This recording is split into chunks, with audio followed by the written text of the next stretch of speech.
Welcome to the Hey Stamford podcast, Mike. Let's go, PJ. Thanks for having me. It's like you're never in this store. PJ saying that because I'm always in this store.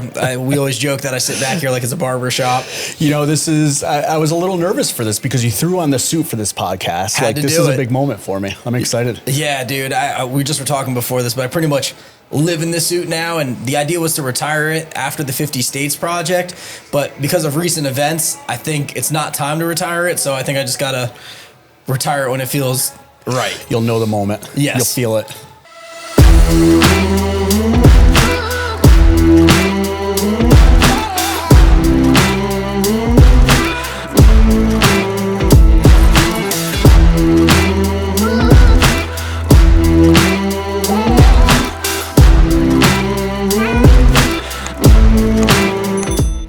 The holidays are here, and it's time to start planning your perfect holiday celebration before calendars fill up.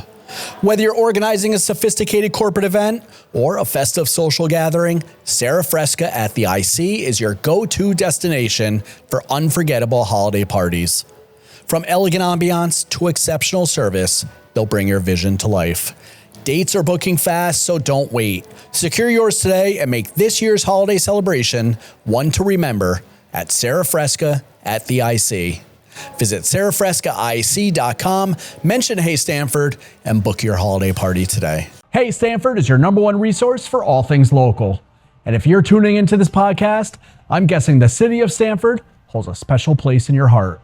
So if you want to rep the city of Stamford, Hey Stamford, the store, is where it's at. We make comfy, stylish hoodies and tees inspired by our city. Perfect for anyone who wants to rep Stamford while keeping it local. Hey Stamford, the store is your go-to for local goods, gifts, apparels, and more. Stop by in person at the Stamford Town Center or shop online at heystamford.com. Your one-stop spot to support local and look great doing it. Today's guest is a Stamford native making a big name for himself. He's a music director, a producer, a podcaster who's built a strong social media following. He's known for ambitious projects, like collaborating with an artist from every state in the country. And he recently appeared on an episode of MrBeast, the world's biggest YouTuber. Closer to home, Mike's passion for the community shows from spearheading a local effort to get our Macy's cleaned to using his platform to help in the community. More importantly, he's my friend. Ladies and gentlemen, please welcome Mike Squires. What an introduction, PJ. What do you think? Yeah. Oh, really good. It makes me sound really cool, dude. The one thing that I was questioning is I said MrBeast is the world's biggest YouTuber. I don't mean like big, but like... Yeah, no, when it comes to subscriber count, it's him. That's the guy. Listen, I want to start from the beginning, Mike. Talk to me, dude. You're a creative mind. You're a creative spirit. You're a music director. You've collaborated with so many different artists, but where does that creativity come from? Let's start in the beginning. When's the first time you picked up a camera or you know? Yeah, so I actually was always into the arts. You know, I went to Northeast Elementary School, and I was always drawing and stuff like that. I don't know if he's still there, but Mr. Greco was the teacher that I had. And I mean, it says a lot. You still remember him. Oh yeah, no, 1,000%. And like there was all different types of projects we do in there. It's like paper mache and things like that. And before that, are you familiar with Lilo and Stitch? Of course. So like Lilo and Stitch released a show where they had all like, you know, Stitch's Experiment 626, which means there was, 600 other aliens that they didn't show. So basically the show, basically showed all the other aliens. But then I, as a elementary school kid, decided to go even past that, and I drew like over like 1,000 different characters and like cartoons. So I was always like an artsy kid. Like I was always drawing and like creating since, I can remember. And when I picked up the camera, it's a funny story. So I picked up a camera because I used to play soccer as a kid. I was in, I played for the Stamford Hurricanes and all that. And it was a big game. I gave my dad, like we had a family camera, and I gave my dad the camera to film the game. And I scored the winning goal of that. I won the entire thing for all of us. You know what I mean? It came down to a buzzer beater, like shoot, score. And I was so hype. And then I was really excited to look back at that footage. And when I went to go look at the footage, it was just my dad filming the ground because he was so into the game that he would be cheering, and it was just grass and him cheering. So after that moment, I was like, I basically was like, Mom, like, let me do as many chores as I can to go down to Radio Shack, buy me a used camera, and I got like this flip camera for like $100 after like or mowing the lawn and whatever I had to do. So yeah, that's when I picked up the camera. And then I just started filming videos like that. I was pretty young. I was probably like 11, 12, 13. What type of videos were you filming? A lot of soccer videos. Yeah. A lot. So it's like, and I was always doing like video editing. Like I'd play video games and do like edits of like the games that I was playing. When I started filming myself, it was like soccer videos. And then I had a phase where I had a lot of reptiles. So I did reptile care videos. A lot of people don't know that. And well, what do you mean? Like, so you would share that with everyone? Yeah, I'm happy to share it. Like, but you would share like, how to feed your snake or whatever. Yeah, like, well, how to like set up like their tank basically. You know what I mean? It's like, yeah, I must have had, without exaggeration, like 12 leopard geckos, dude. Wow, really? Yeah, so I had 12 leopard geckos. Any still? Any still? No, unfortunately. But it's a good, honestly, like we could get into it. We'll talk about it later, but it's good that, you know, that story ended the way that it did, because we'll talk about it more. But anyways, yeah, I do care videos, and those care videos actually did pretty good. Like as a 13, 14-year-old, like those were getting like tens of thousands of views, you know, on these. And I was like in a very like niche market too. Like, you know what I mean? Like I knew all the other lizard kids in my community too. So I don't know. That was like my intro to the internet. And then I got into comedy skits. Yep. Comedy skits were big throughout like early or late middle school, early high school. And then that's when I kind of got into music videos, and that's what like ended up really turning into like a career for me. Got it. Yeah. Any of those comedy skits still out there? I'll repost them every once in a while.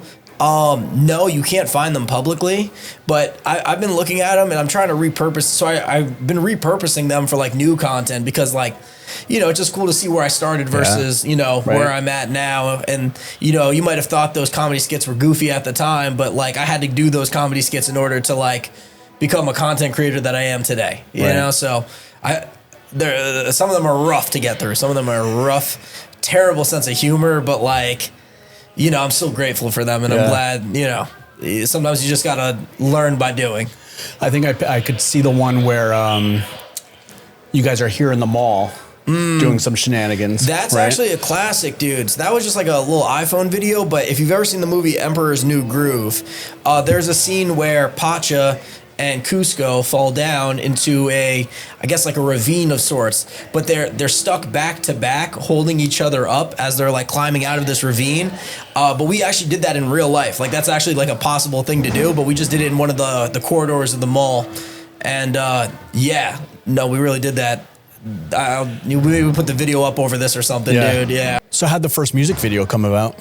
So the first music video that I ever did was a fan-made music video for a song called I Love College by Asher Roth. Yep. It was all footage that my friend Nick shot.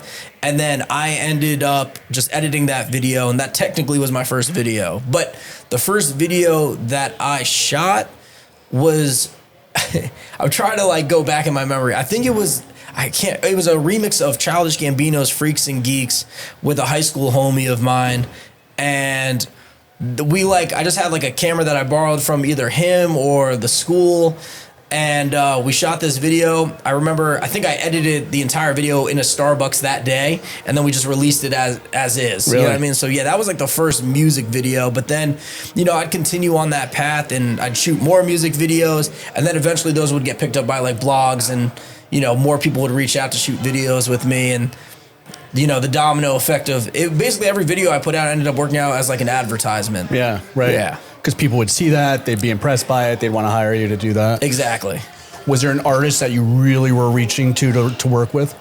That's a good question. I mean, back in the day, maybe not so much. I think I just was like, whoever came to me at that time, because I just was like, just starting, trying to get my name in the door, and the fact that anyone would hire me for anything was like a big deal for me, like because at the time I was like 15, 16 years old.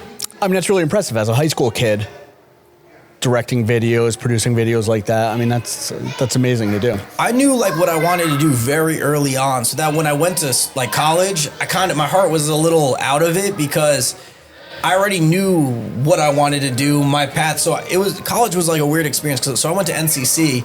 So it was like during the week, I'd go to these classes and I would just take on, you know, whatever cultural anthropology and everything. I was doing that during the week. But then on the weekends, I was like flying out for these shoots. Right. So around this time, I felt like I had like a mixed identity because it was like, you know, I was doing really well on these weekend shoots, but then I was coming back to class and like it was interesting what I was learning, but it just didn't really align with what I wanted to do. Right. So it almost felt like counterproductive. Yeah. And the thing is, everyone's always like, you have to go to school. You know what I mean? So it's like I like had that debate with myself a lot where it's like, well, I'm supposed to go to school, but I'm literally doing what I love and making money from it. So it's like, what, you know, and I ended up taking the leap for it full time. You know, it's funny you say that. I think I was in that same boat where I was going to Norwalk Community College myself, going through the motions, right? Studying, taking classes, but I didn't really know what I wanted to do with my life and just going through the motions because you had to go to college, right? Yeah. And now here we are. Yeah, it's weird. Like, and I just think the game is different now too. It's you kind of get it how you can. Like, and I think college is appropriate if you have a career that aligns with that. If you're trying to be a doctor, go to college. Right. Trying to be a lawyer, go to college. Right. If you're trying to be a painter, maybe, but like you don't need it because not once has somebody ever come to me and been like, well, we love your work. Your price is right in our range. The final thing we need to do lock in is, can we see that college diploma? You know, no one has ever done that to me, and I'm not knocking it because I really think, and also I think there's something to be said about going to school and just like getting your schedule and like I think there's like a discipline thing to it that I think is important too. But you know, you just gotta do what works for you at the end of the day and go with your gut. Back to high school for a minute though. There was a song that you did. It was really emotional. I remember watching it and had to do with a fire. Yes. Let's hear the story about that. Yeah. So in 2011, my house burnt down and I lost all of our possessions. My whole family lost everything. Wow. Yeah. And it's just such a, you know, it feels like such a distant time in my life now, but it kind of trickled everything that's happened today. So I was in school at AITE. And I get called down to the office, and I was at like some after school program. It was one that like, I forget exactly. It was like one of the programs, we were making a sign for like a food drive. I don't remember the exact name of the program, but so they call me down to the office and I'm just, you know, I'm hanging out with friends. It's like, I don't want to go to the office. So I don't go in the first time they call me. So then they're like, almost immediately after, they're like, Mike Squires to the office now. And now everyone's like looking at me in class because it sounds like I'm in trouble. What'd you do? Yeah, like it was literally that. And then at that moment I was like, oh no, what did I do? You know? So I walked down to the office. And dude, this is actually a little bit tough for me to tell because I like have to like reimagine the whole thing in my head. So I walk down to the office. I open the door, and I'm like, "What's going on?" Nobody talks to me. Everyone is just looking at me, like all the adults. Keep in mind, I'm a kid, so like it's tough. You know what I mean? Like when that's happening, you don't know what's happening. I honestly, what I thought had happened is I thought my father had passed. Like that was like my immediate thought of what happened because I know my mom, and my mom probably would have been like, hey, don't tell Mike this information yet. You know what I mean? So I was like, so now my mind is racing. You know what I mean? My aunt's car comes driving down the hill, like where AIT is. And, you know, I get in the car and my mom basically, the first thing she says is everything's replaceable. So now I'm thinking my dad lost his arm. I just was going to my dad. You know what I mean? That's just where I was at the entire time. So I was like, everything's replaced. I was like, well, how the fuck are we going to replace my dad's arm? You know what I mean? Or so how the heck are we going to replace my dad's arm? And then the second thing she said was everything's going to be okay. Now I'm like, all right, dad's gone, dude. He's totally out of here. And then she says the house burnt down. And I immediately broke into tears. Like, it was devastating news. And like, you know, as a kid, so I get really emotional. I get out the car, run back into the school, go to the same friends I was in the class. I kind of like flagged everybody out of the class. And I remember talking to one of my friends. And I let them know that my house had burned down. We had lost everything. And they were like, well, I'm sure it's not everything. And yeah, no, it was everything. Wow. So yeah, and my mom wouldn't let me see. So I remember having to drive up towards the north. Like we lived on the north side of Stamford, kind of where La Roca's is. Okay. And I remember my mom wouldn't let me see that immediately, at least. She wouldn't let us see the house while it was burning. But you could see the smoke just billowing over the trees. So it was literally burning down as this whole this happening. was like in the moment. So they determined it it was classified as undetermined. They don't know what did it, but what they speculate is that because we had a bad snowstorm, is that the snow melted into the walls from the roof, and then it was an electrical fire. Whoa. Yeah, but the thing is, even today, my parents dealt with this, and I don't know how insurance works, but I know because of something in that process, nothing was covered. Well, like only partial rebuild of the house. You know what I mean? So like everything that we had in the house, like everything, so it ended up being like a pretty strong struggle for my family, just because, we only had half a house worth of money versus like everything. So I know it's a tough story. It's all good. We're all good now, dude. We came out the other side. Right. But yeah, no, and it's like one of those things too where, the city like really stood up and helped me. I mean, it definitely was a tough time in my life. I was like couch hopping a lot. I remember I lived in like a hotel that was on like in Ridgeway for a little bit. But then the AITE community stepped up. Like a lot of people donated clothes. I mean, really? The Mr. Bryce story, dude. This one always gets me a little choked up, so I'm gonna do the best I can. I'm not gonna get choked up this time, but it does get me a lot of times. So, after my house burnt down, my teacher, Mr. Bryce, he was our engineering teacher because we had a lot of engineering classes at AITE. I kind of broke down in his class crying, to be honest with you. And he pulled me aside, and I kind of was just talking. He just like let me talk, you know what I mean, of like my thought process of like what was going to happen with my life and all this. And he just was like, I'm going to do something for you after school. And so Mr. Bryce takes down my number. We meet with him after school, and Mr. Bryce buys me an entire wardrobe.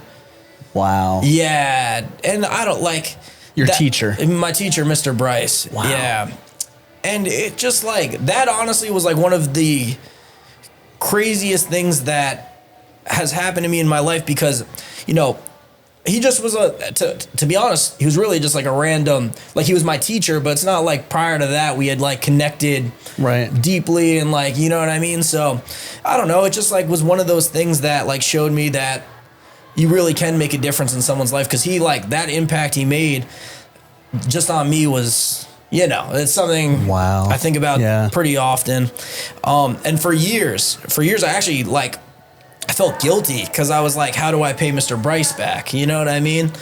And, another one of my mentors, Robbie, gave me advice that, it's going to be hard for me to pay Mr. Bryce back because he's not in the position that I was in when I needed help. So he said the best thing I can do is pay it forward whenever you see something that, where someone needs help.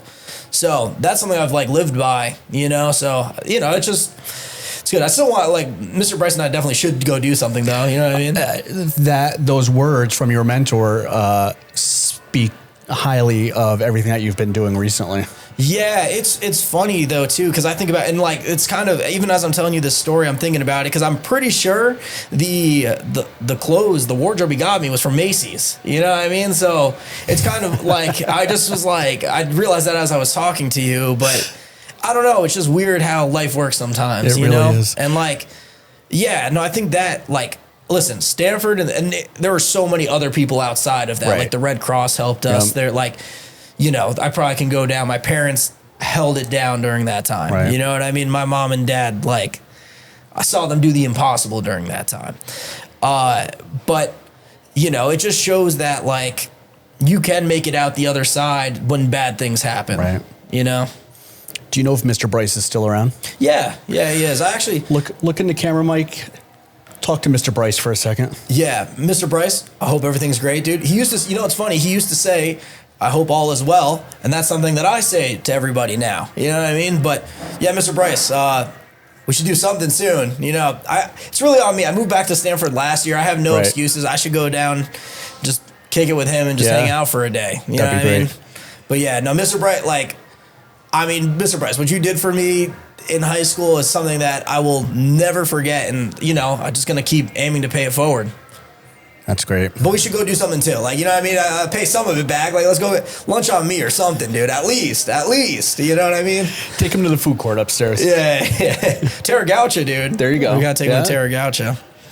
Well, that's such a pivotal moment in for a high school kid. I mean, to go through and to watch your parents go through that. I think it aged me really quick. Yeah. Not like old man, but I just had to like be mature real quick and figure things out. Yep. What was it like coming out of that? You use a creative outlet. Yeah, so I mean, you know, it was like really, I was always, so here's another thing too, like, you know, talk about a rough start. Prior to my house burning down, I had already been like working my butt off to like save up for camera equipment. Cause I always like, after the soccer thing, like I've always like had the passion, like I bought a green screen. I must have been age 15 at this. I bought a green screen, I got a camera, I got a whole setup. And like, so that was probably by the time, like, it was probably like November, December by the time I got that set up. Then my house burns down in January. So I lost everything I just had saved up for. So then that summer, I landscape again to rebuy all the same equipment. And, you know, I started my business with that, dude. Wow. Yeah. So, yeah, sometimes things are going to happen, but it wasn't going to let it stop me. And that was another thing that I remember too, PJ. I'm like, you kind of got me going through it. But I remember the first night after my house burned down, I remember staying at my aunt's house and looking in the mirror thinking, why me? And, you know, I had this mentality of just like, I just was feeling sorry for myself. And then at some point along the line, I just knew that I didn't want to be remembered as the kid whose house burned down. And that's kind of where everything shifted for me, because I wanted to be in control of my narrative. And, you know, I think, and to, like, nobody comes up to me nowadays and they're like, yo, house burned down, dude. Like, you know what I mean? It's like, sometimes occasionally it'll be like, I remember when, you know what I mean? But for the most part, like, I just remember I didn't want that to define me. Right. That's great. Let's talk about next steps in your music career from, you know, it's a passion, you're doing some videos, but then you kind of take it to the next level, working with some big performers. I mean, Webby is someone that you've worked with a lot. Yes. You just went on tour, and I know you're friendly with Wax and some other big performers.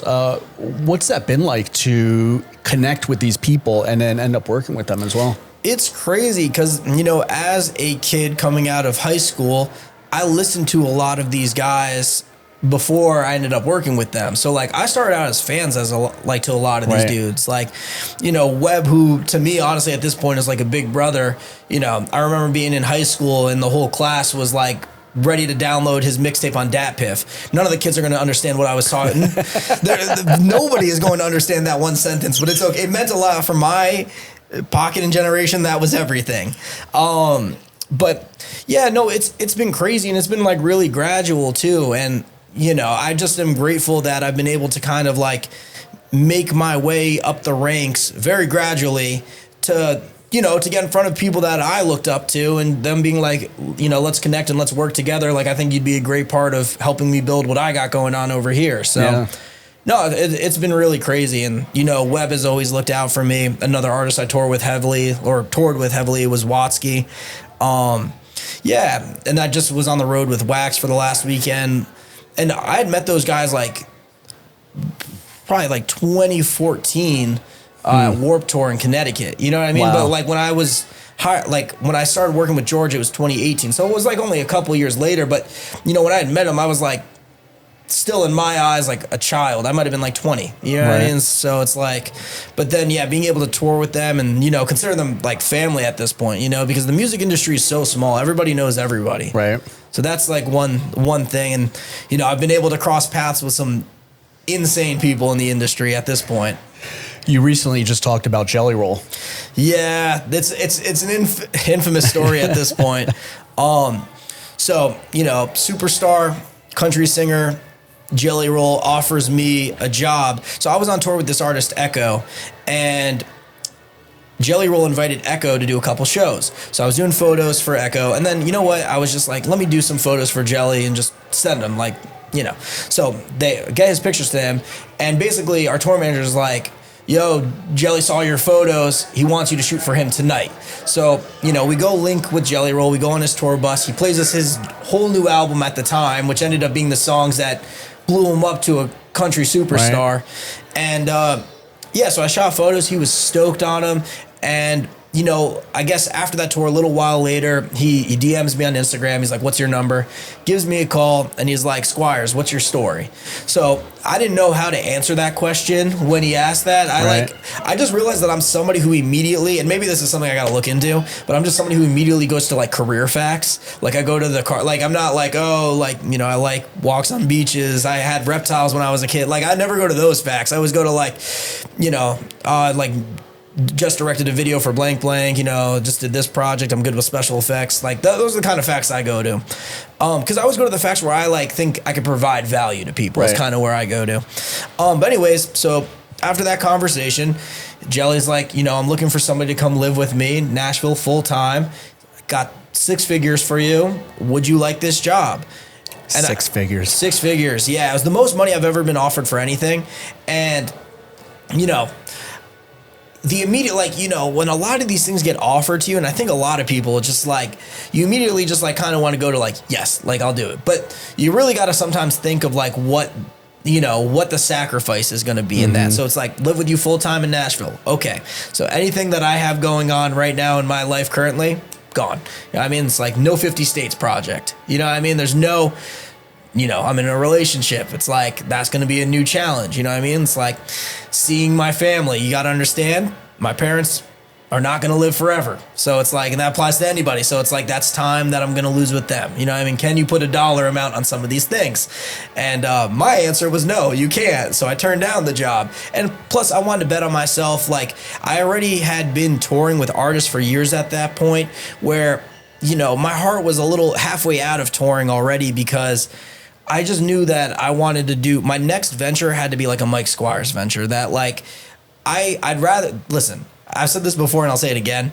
The $100 that I make from being Mike Squires is so much more rewarding than the $1,000 I make from being, you know, one of my homies' video guys. That doesn't mean I don't love them and I'm not grateful. I'm so grateful for the opportunity because they put me in the position where I'm at today. Sure.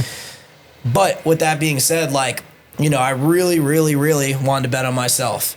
And, you know, the good thing about turning down a superstar like Jelly Roll is that it makes my decision-making forward so much easier. It's like, well, I turned down Jelly Roll, so I can't take that up now. You know what I mean? It's like, why would I do that if, you know, so it actually ended up being a good thing. And I ended up seeing him later on at a show in Connecticut. He still chirped me about it. My girlfriend Sarah was with him, and yeah, they were talking, and he was like, you know, Jelly goes to Sarah, he's like, you know, I offered him a life-changing job, and he turned it down.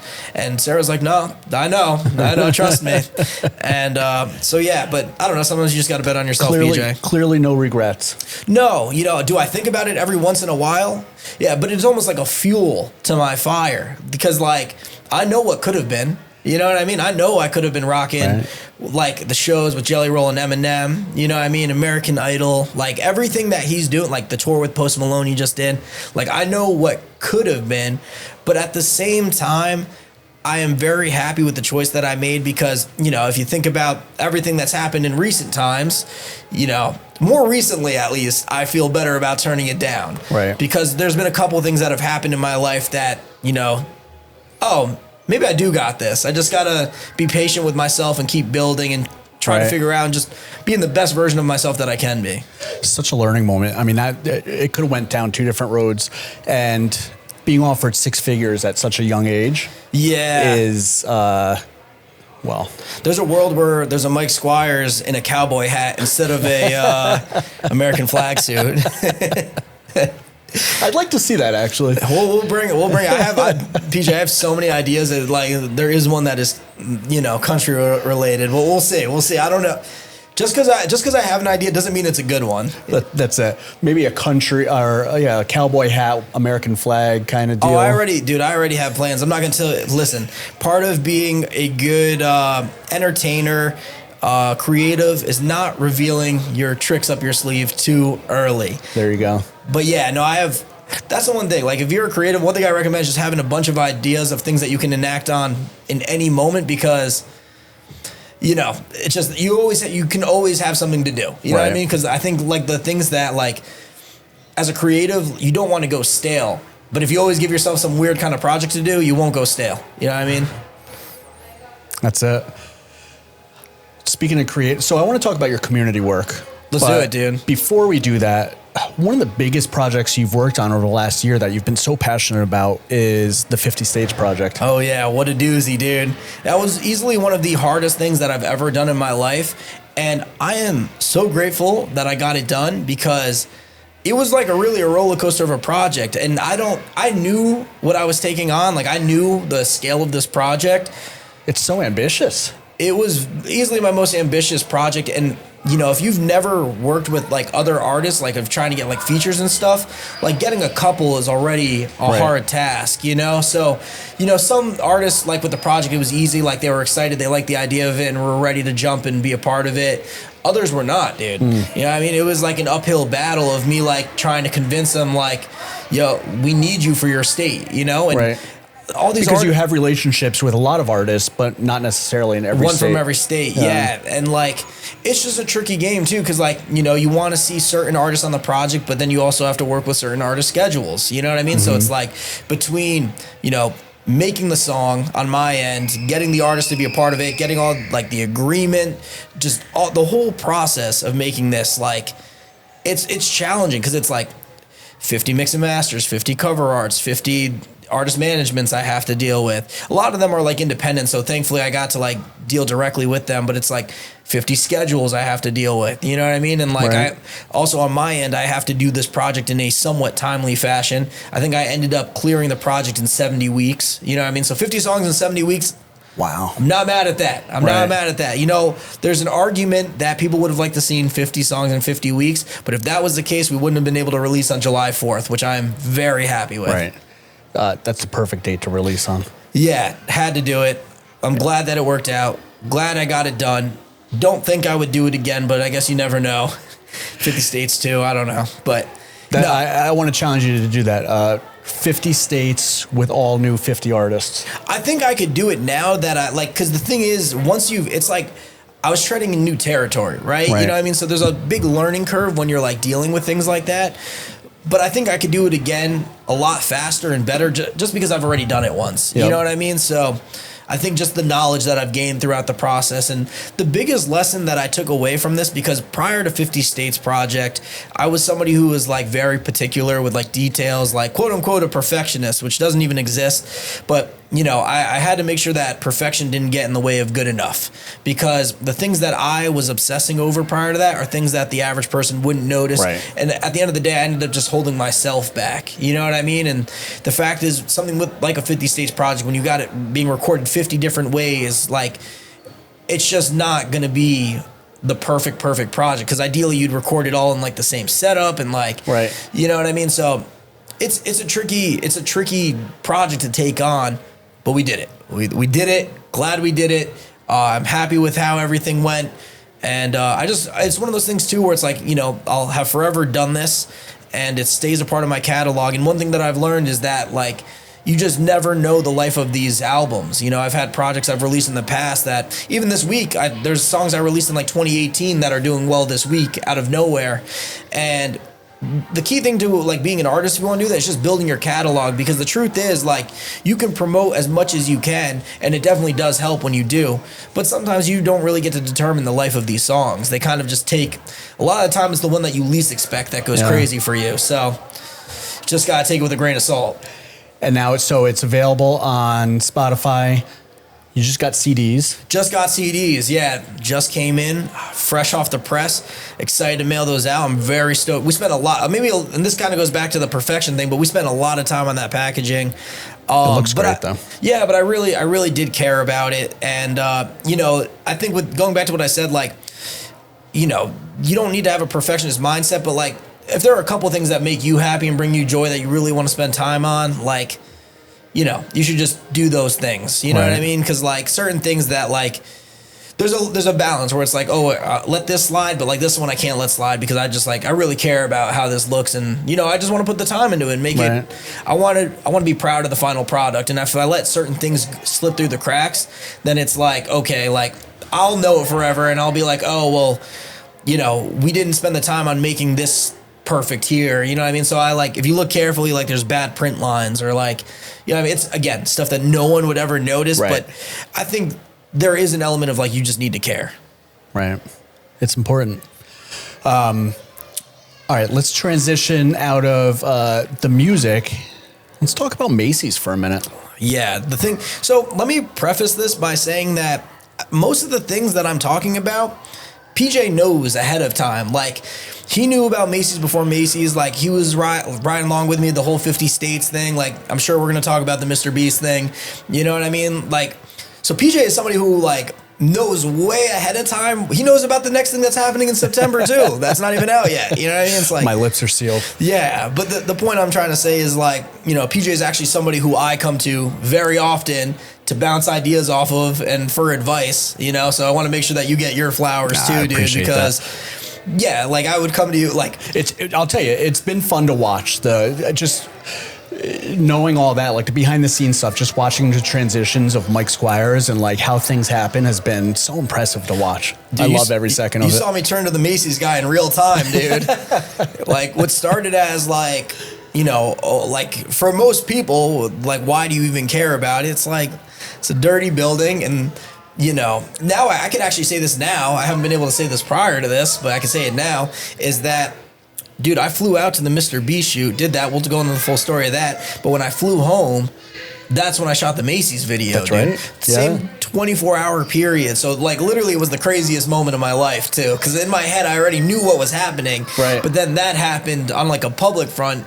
And, you know, I posted this video of Macy's saying that, I didn't even say that, I mean, I basically said, in short, it's like, I've been trying to get this Macy's power wash.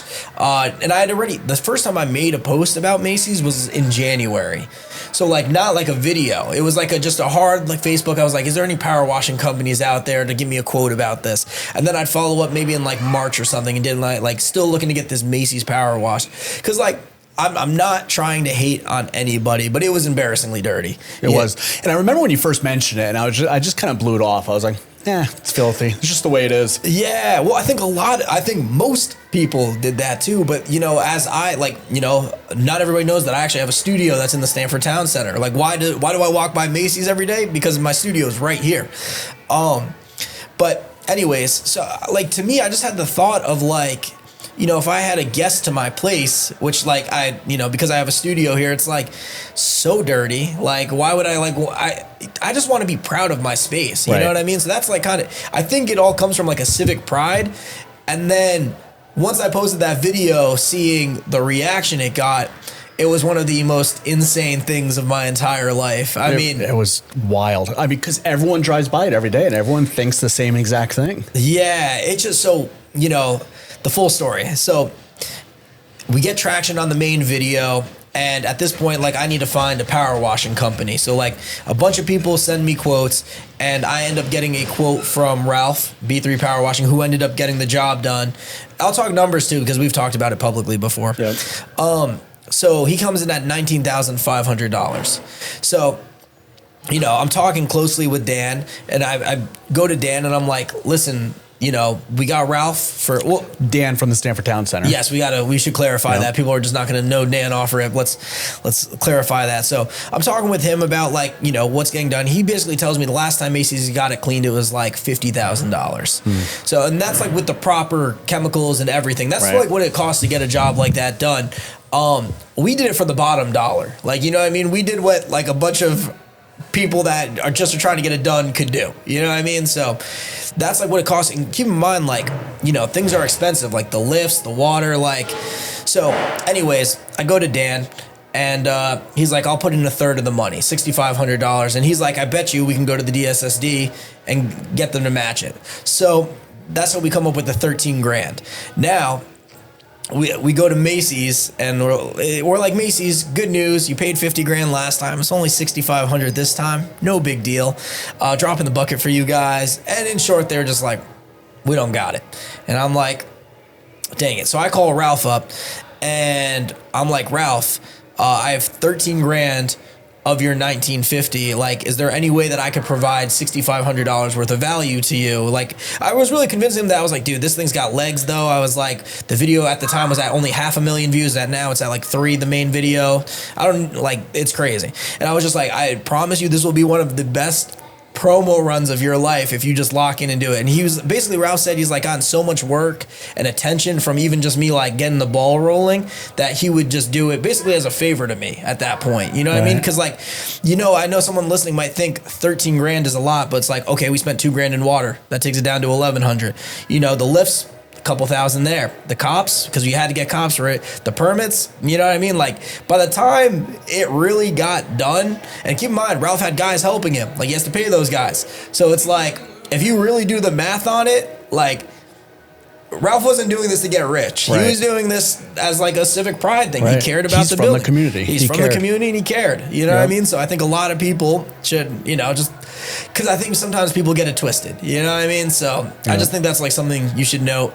But to talk about like where this ended up, you know, we ended up getting on News 12, the Stamford Advocate 2 weekends in a row, Fox 5 New York. You know what I mean? Like this thing like went absolutely crazy.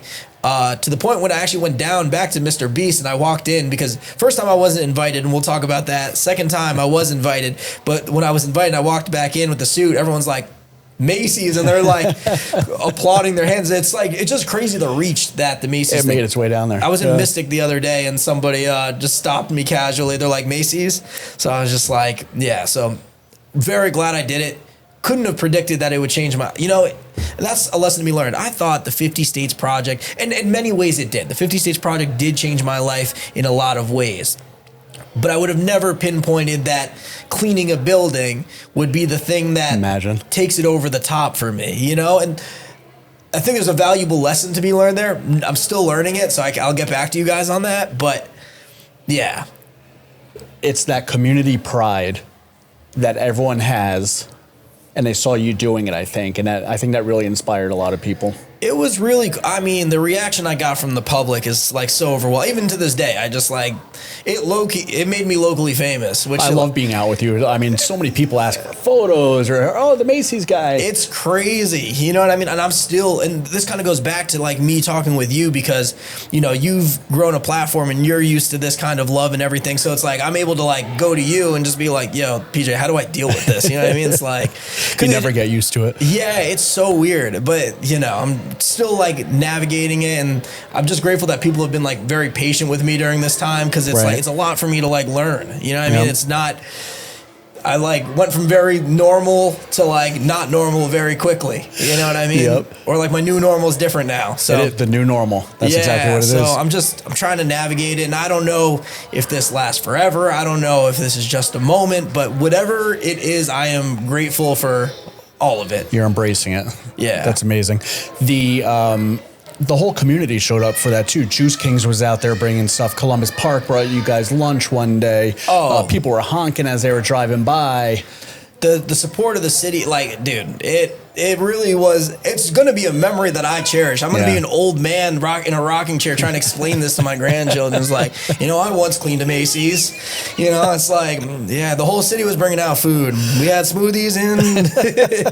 It really was insane. But what's been really rewarding is that, you know, it's kind of domino affected into me almost taking, like, I think there's a solid chance that I take a solid career pivot where, you know, I don't think I'll ever put music down because I'm just so passionate and I love it. Right. But I do see what a positive impact the Macy's thing had. And, you know, we were able to get a little taste of that too. Like, we did a quick Cummings Beach pop-up.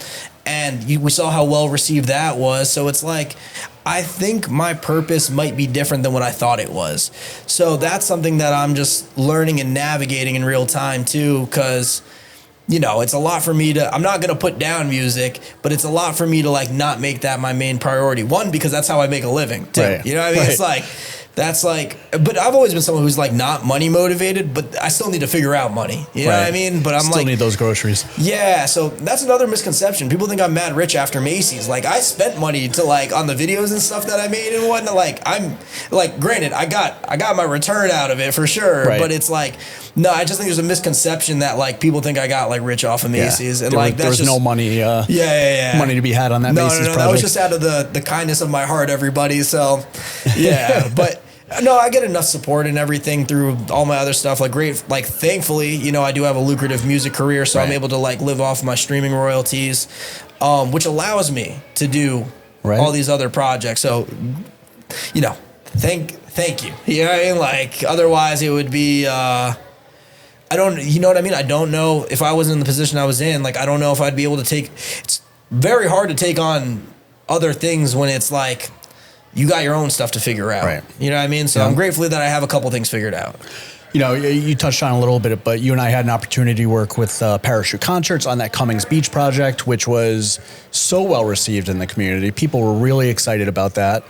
And then you go over to, DSSD has this thank you program with their ambassadors, which they've publicly stated was inspired by you and what you've done. So, you know, that is paying it forward through the community, and it's growing. It's crazy, dude. When you said that, I brought a smile to my face because I'm just like, what? How crazy, dude. Yeah. You know what I mean? It's like, I'm just grateful to help. That's where I'll stand. Like, you know, I'm sure you see it too. Everyone's asking me to run for mayor. I'm publicly going on a limb right here. Will not be running for mayor.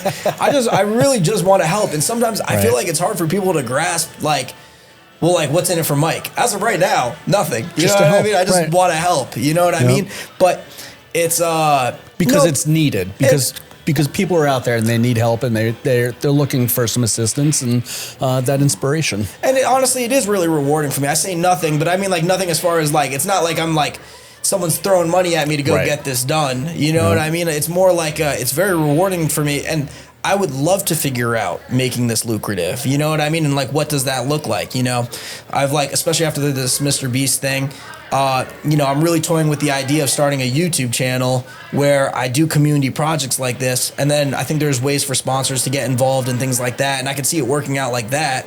But at this moment in time, I don't know, because I just haven't done it yet. But I think that's the thing. Sometimes you just got to take the leap and try. Like, if it works, it works. If it doesn't, it doesn't. And then you just keep it pushing. That's the magic right there, I think. Yeah. Speaking of making a leap and trying, let's talk about MrBeast for a little bit. Dude, I love this story. I love this story, dude. Because it ended up, I only love the story because it worked out. Exactly. There are so many things behind the scenes that I do that don't work out. So, like, when it does work out, it's like, and that was a shot in the dark. So I'll tell that story. So my friend Ian, who has a podcast, The Locked In with, you've met Ian before. I met Ian. Yep. Yeah, the Locked In with Ian Bick podcast, where, you know, he has a lot of ex-federal inmates, people that have been in and out of the justice system. And so he got picked for a video that MrBeast was doing where a cop and a criminal lived together in a jail cell for 100 days. Now, I knew about this in February and kept my lips sealed. And then one of the things, as I was working with Ian, just like, yo, if there's a family day, just let me know. Like, I'm there. You know what I mean? And I made a promise. I promised him that I'd come visit him while he was down there. So day 49 or something comes in. And I'm like starting to get anxious because I'm like, you know, I'm doing the math in my head. And I was like, well, if this is going to happen, this is happening. This family visit's happening like now. Right. You know what I mean? So I'm starting to message Matt, who's like Ian's other friend too, who's like, basically Matt has Ian's phone while Ian's away. You know what I mean? So if they were to reach out to Ian's phone, it'd be Matt to pick up. So, you know, I end up getting in touch with Matt, and he's like, good news and bad news. And I'm like, oh, Matt, what's the good news? He's like, we're seeing Ian tomorrow. And I was like, in my head, I'm like, well, define we. Like, what do you mean we are seeing Ian tomorrow? Like, I'm in Connecticut. He's like, oh, I'm in North. He's like, well, that's the bad news. He's like, you're up there. So all of a sudden, like, I don't know if you ever seen the movies where like it, like the background zooms in and like it's like when Walter White gets like the bad news, like, you know, when he had cancer. Like, that's, I just like felt like I was like, oh, this rush. Yeah, I felt this rush of just like, oh no, like, you know, so. I'm looking up flights immediately. This is like 10 p.m. the night before. They're shooting 10 a.m. the next morning in Greenville, North Carolina. So I'm just like beside myself in this moment because it's like, how am I going to get down there? So I'm looking up flights, you know, and I book a flight to Charlotte immediately because in my head, I can fly down to Charlotte and drive an hour to Greenville. Now, we're going to clarify this in a moment. So before booking the flight, I'm pacing around my living room and I'm talking to my girlfriend, Sarah, and I'm like, do I do this? And she's like, well, if you don't do it, you're going to think about it for the rest of your life of what could have been. She's like, if you go and you fail, at least you know you tried. And I was like, all right, book. So I booked my flight down to Charlotte and I'm like ready to get this rental car. So I get down to Charlotte. Keep in mind, I haven't slept. I'm wearing the American flag suit the entire night because in my head, I'm like, I'm not going to have time to get changed. I'm going to walk straight on the set and we're going to go. So I get down to Charlotte and I call the hotel and I basically, I was like, oh, like, you know, the hotel says it's 4 hours away. I'm in Charlotte. This isn't making sense to me. Like, isn't Greenville an hour away? She's like, oh, no, honey. You're thinking of Greenville, South Carolina. Oh, my God. We're in Greenville, North Carolina, which is 4 hours away. And had I driven, I wouldn't make it to set in time.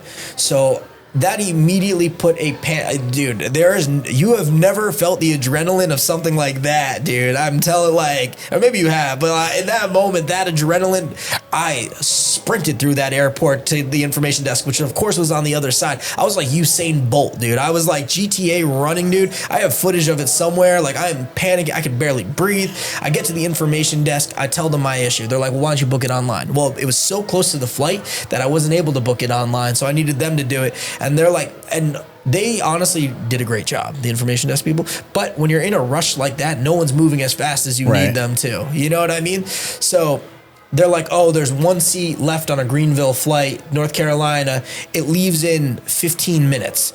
And I'm like, give it to me. I swipe. I don't even care. It doesn't even matter what the price is because I'm going anyways. Like, they could have told me it was expensive. I'm not going to lie. I saw that later. I was like, oh, dude. I was like, on the flight, I was sick to my stomach. I was like, well, there's this month's rent gone in a swipe. So anyways, I get on the flight. Now, this flight is so small, PJ. Like, I'm looking out the left, it's literally a window in clouds. I'm looking out the right, it is also a window in clouds. This is how small this flight is, dude. So, but at that moment, you know, I realized that I was going to make it to Greenville, North Carolina, so I chilled out a little bit. Now, I call my Uber and to go, because now I know where to meet the producer. You know what I mean? I had that information. I knew where to meet. I also wasn't invited to the shoot. Let me mention that like, I don't even know if I'm going to get into this video. I'm sending it all this thinking that I'm going to get into this video when really the producer hasn't even thumbs up me yet. Like, I had zero clue if it was going to happen. Zero clue. And honestly, it was looking 50-50 in my eye. And at least in my eyes, 50-50 was enough to get me to go. Even honestly, if it was less, I probably still would have sent it.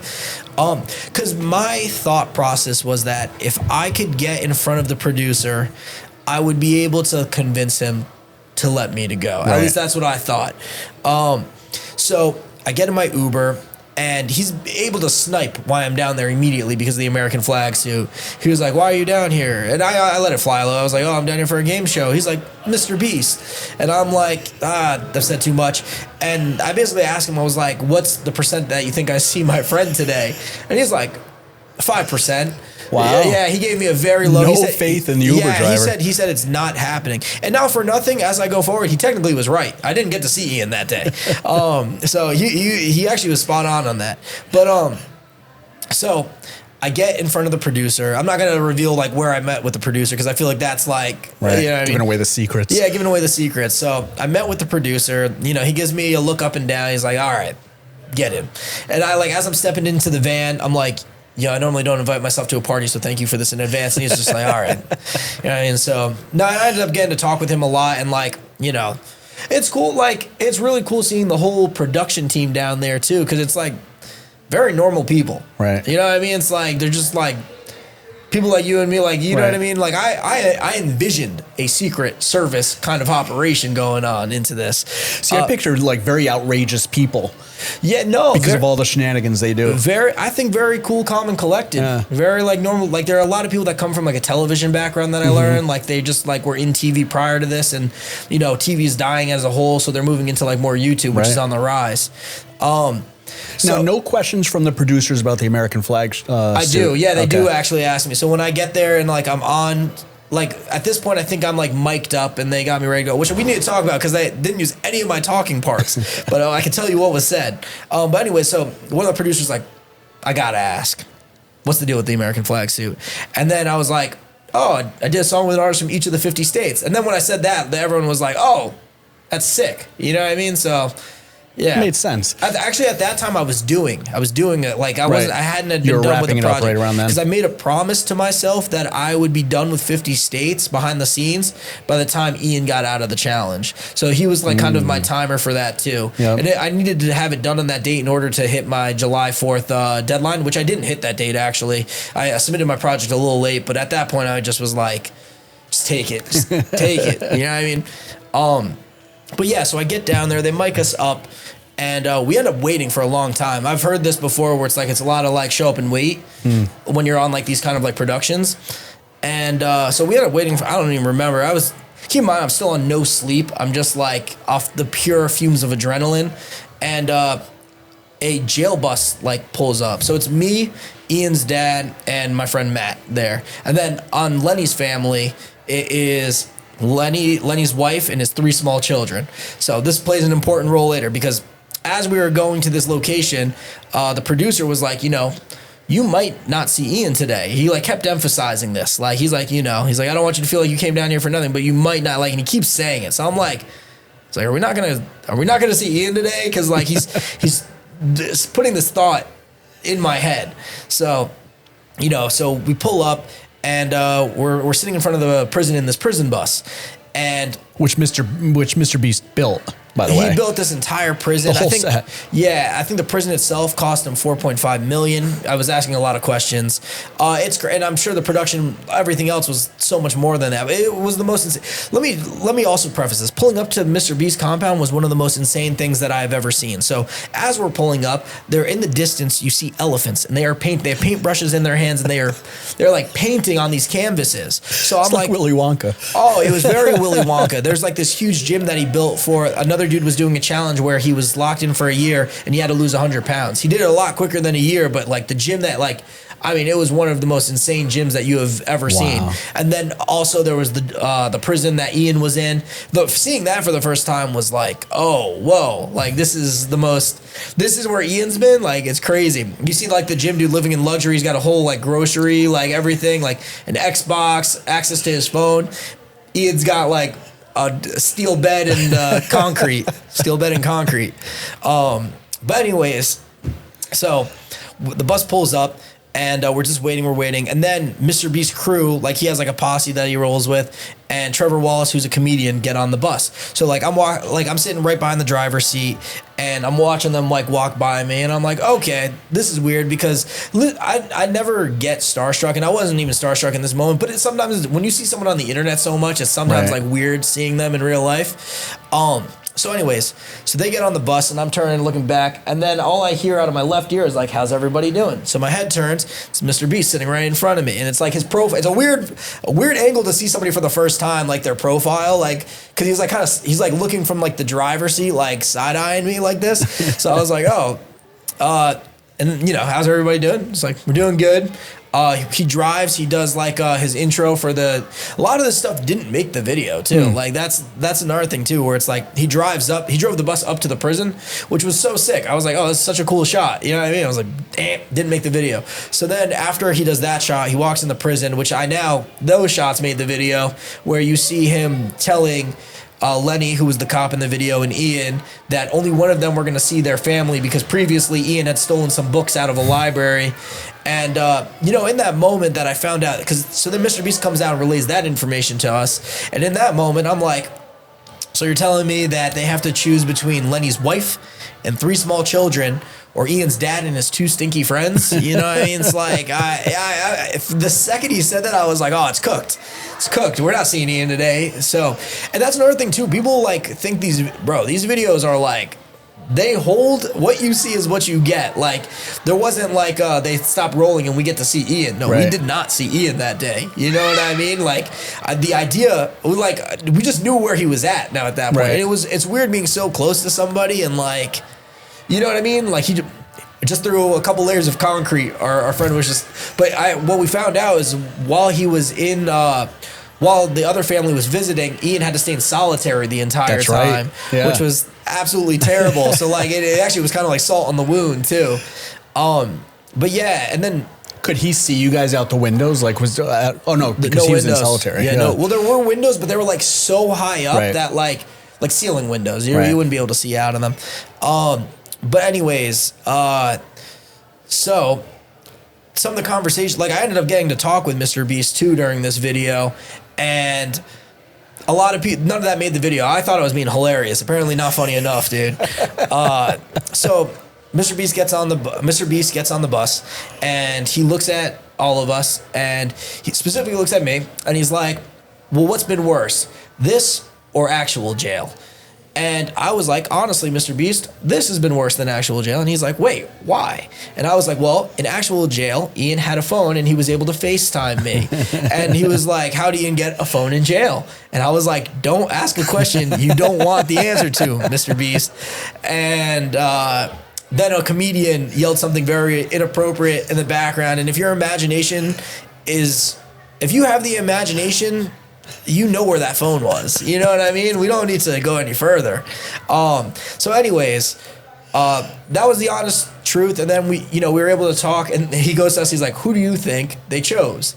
And I like look at the small kids, I look back at us, and I was like, it's gotta be them, right? Like there's no shot we have, like, you know what I mean? And he's like, you are correct. And I didn't make any of the video. I thought it was hilarious. I also was trying to be extra goofy, so I remember squishing my face against the bus window. I was making a guard lose it. There was like all these like guards so serious outside, like he was like rolling, dude. Like, and the thing is, he was definitely told not to like just stand there. Like I'm seeing him like vibrate, and like he just can't hold it.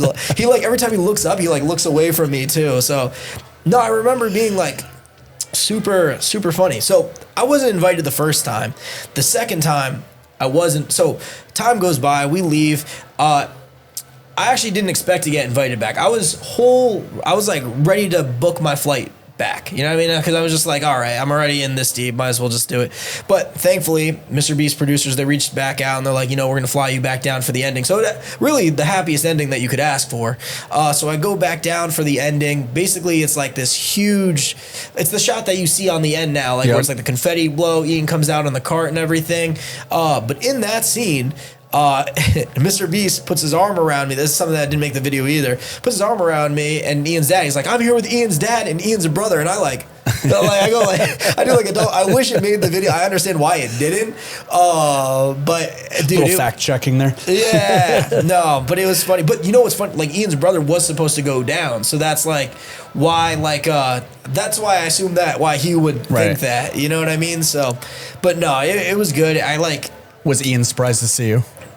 No, Ian, well, it's so funny that you bring that up. Ian was not surprised to see me because in Ian's eyes, I was supposed to be down there the whole time. So Ian wrote a letter that didn't make it to the producers. It was like a letter and it went straight to the families. But basically in that letter, it was like, make sure that Matt, who's Ian's other friend, and Mike Squires make it down. And apparently that didn't make it to the producers. You know what I mean? So, but knowing that letter existed was also a little bit of my fuel to like go down. You know what I mean? So, but yeah, dude. So Ian, like once Ian was out, because anybody who knows Ian, he's kind of like a wise ass a little bit, and he starts making wisecracks immediately. He's like, it's me, Matt, and the producer, and him in the car, and he's like, yo, Matt, how come you didn't tell Squires to come down when you were flying down? And he started like causing trouble immediately. It's classic Ian play, but yeah, I don't know, Matt. Why didn't you tell me that? No, I'm just Matt, dude. I love Matt, but I'm glad it happened because not for nothing, I got a great story now. Right. You know, a little bit long-winded, but it's everything right there. Such an experience, and MrBeast is the largest YouTuber in the world right now, and to be able to experience that in real life and see everything he's doing down there is tremendous. Oh, I mean, I left so inspired that I immediately filmed a video about cleaning a Macy's building that changed my life. Like think about the domino effect that one thing of me going down to MrBeast like changed the whole trajectory of everything. And like the YouTuber play that I'm saying too much now, but the play that's in the future for next month, that also was a trickle of all this too. You know what I mean? So it's like, it's crazy, dude. It really is crazy. And like, it's just a good example of one choice can really change your life. Yeah, right. You know what I mean? And easily the best rent payment I've ever spent. Were you able to pay that rent back, by the way? Or are you a month behind? Yeah. I mean, like I said, dude, I do good. Like I'm okay. Like I make a very honest living. I don't need more. I've had goals. We've talked about this. I've had monetary goals, but like, I just think my passion is just not like, I'm not like money hungry, dude. Right. I like sometimes wish I was like more money hungry too, because if I was like a little bit better, and I'm going to get better with this, I'd be able to put this money into like future projects that I want to take on. Right. You know what I mean? But that's what I appreciate is that you're doing what you love and it's translating and so much more.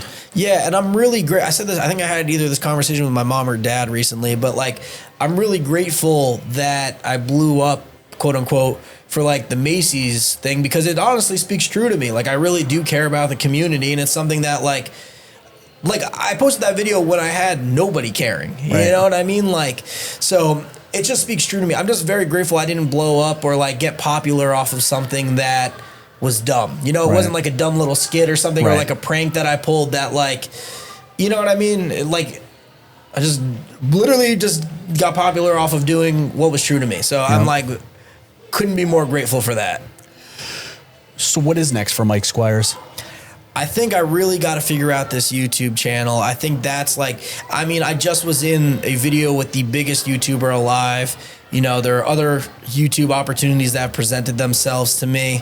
And I think it would be, especially with everything that I got going on right now, I think it would be a major misplay if I didn't at least take a swing at bat on some of these things. So, you know, I think there are some video projects I want to take on that are related to the community, and community projects where I think, like I was saying before, like a project, and maybe try to find a sponsor to make it a little bit more lucrative, or at least so that I can at least fund the project that I want to do.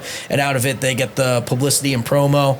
But then I also like, I'm still, listen, at the end of the day, I'm still a goofy guy. Like, I want to do fun things too. Like, things that are just silly for the sake of being silly. You know what I mean? And that's whatever I'm doing. I really just want to be focusing on like making a positive impact and just, you know, showing what you can do. Like, there was a lot that at one point I might have thought was impossible, but I've somehow made it over some of these hurdles. And, you know, I'm not the only one in the world that can do these things. So I just want to let it be known that, like, if you're somebody who has a dream or a goal or something that you want to do with your life, that it is possible. Sometimes it's not going to look like exactly what you think, but you can get to your goals and achieve them.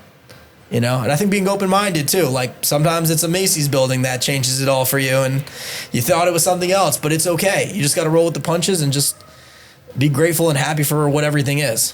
It's perfectly said. Thank you, dude. I tried really hard. Mike, where can people find you? If you're looking for me, at Mike Squires on everything, I think. At Mike Squires on Instagram. If you want to listen to my music, I'm on Spotify, Mike Squires. TikTok, I think I'm still at Mike Squires there. There's a chance I am Mike Squires. Just you got to. I'm wearing an American flag suit. You got to just find the Mike Squires with the American flag suit. That's me. And yeah, for now at least, you know, because somebody could be watching this years from now. Like, you know, it's crazy. Someone might watch this exact moment in like 2035, dude. Like 10 years from now, and who knows if I'll still be wearing. There's a lot that could change in 10 years, dude. People are always thinking about the now. We're not thinking about who's what. Like, my grandkids might watch this, dude.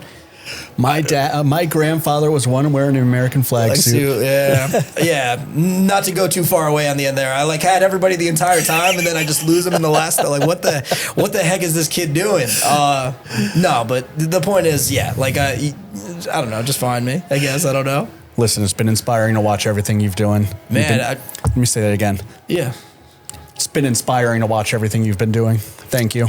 Let's go, PJ. I appreciate you and everything that you've done for me. You've been like a huge part of everything that I do. Like, I don't want that to go unsaid, and people need to know that. To me, it's important to me. So thank you. And we got a lot planned, you know, between you and me for the future too. I can't wait for it all to roll out. Yeah, let's go, dude. Thank you, sir.